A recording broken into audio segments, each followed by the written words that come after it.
Démocratie en Kabylie, chapitre 23 de l'instruction publique, troisièmement les Ma'amara, suite.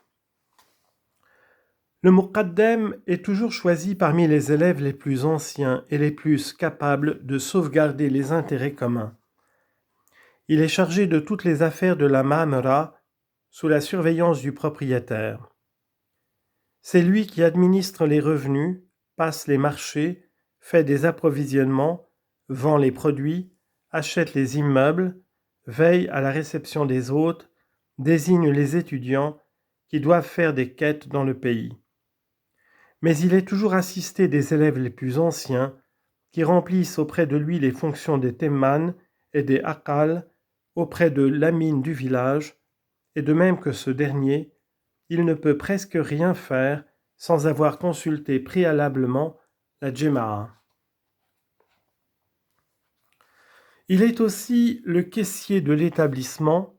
Cependant, lorsqu'il reçoit des sommes considérables, il les met en dépôt chez le propriétaire ou chez le professeur. Enfin, toute la police intérieure rentre dans ses attributions.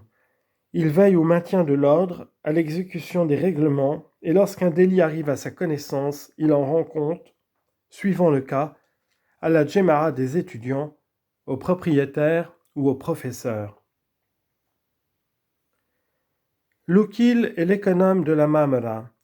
Son action s'étend sur tout ce qui concerne la nourriture, le couchage, le chauffage, l'éclairage. Il a les clés des magasins et ne délivre que les quantités de provisions autorisées par la Jema'a. Il assiste à la distribution des aliments et règne en maître à la cuisine, où nul ne pénètre sans sa permission. Lorsque des besoins imprévus se produisent, il est fait connaître au Muqaddam qui avise aux moyens d'y pourvoir. Si la Jema'a n'est pas satisfaite de la manière dont le Muqaddam et l'Oukil remplissent leur mission, elle peut les remplacer, mais toujours avec l'assentiment du propriétaire. Les étudiants s'entretiennent à leurs frais de vêtements et de chaussures. Leur nourriture et autres dépenses sont à la charge de la Ma'amara. Comme tous les Kabyles, les étudiants font 3 repas par jour.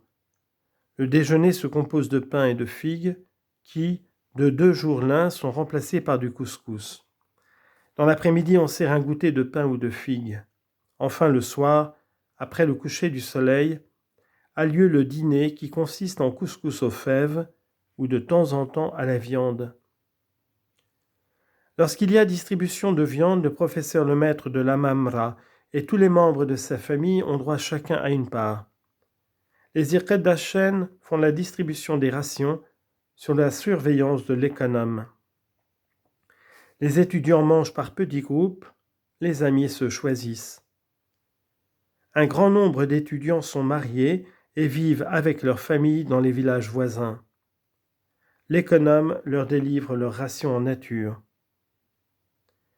Les recettes de la Ma'amara proviennent de plusieurs sources, dont les principales sont, premièrement, les revenus des propriétés de l'établissement. Lorsqu'un homme veut fonder une Ma'amara, il commence toujours par faire abandon en sa faveur de quelques immeubles. Ce noyau s'augmente ensuite par des donations, des legs pieux et acquisitions successives. Les animaux de travail sont donnés le plus souvent par les tribus et les étudiants cultivent eux-mêmes. Tout est bénéfice dans l'exploitation. L'Ashur, deuxièmement, payé par les serviteurs religieux de la Ma'amara. Troisièmement, les collectes faites en tout pays par les étudiants qui se mettent en route au moment des récoltes de grains, de figues et d'olives. Le Muqaddam divise les étudiants en petites troupes, commandées par des Muqaddam particuliers, qui ont autorité sur leurs camarades pendant la durée de la quête.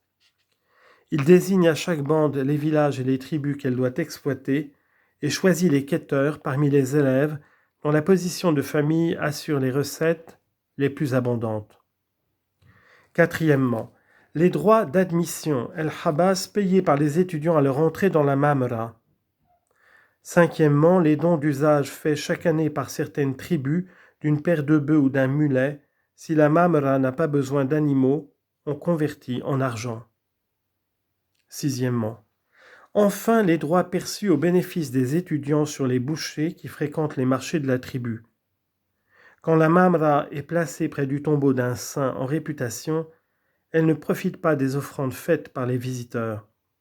Cet argent reste la propriété des héritiers du saint, qui le plus souvent sont représentés par le propriétaire de la mamra.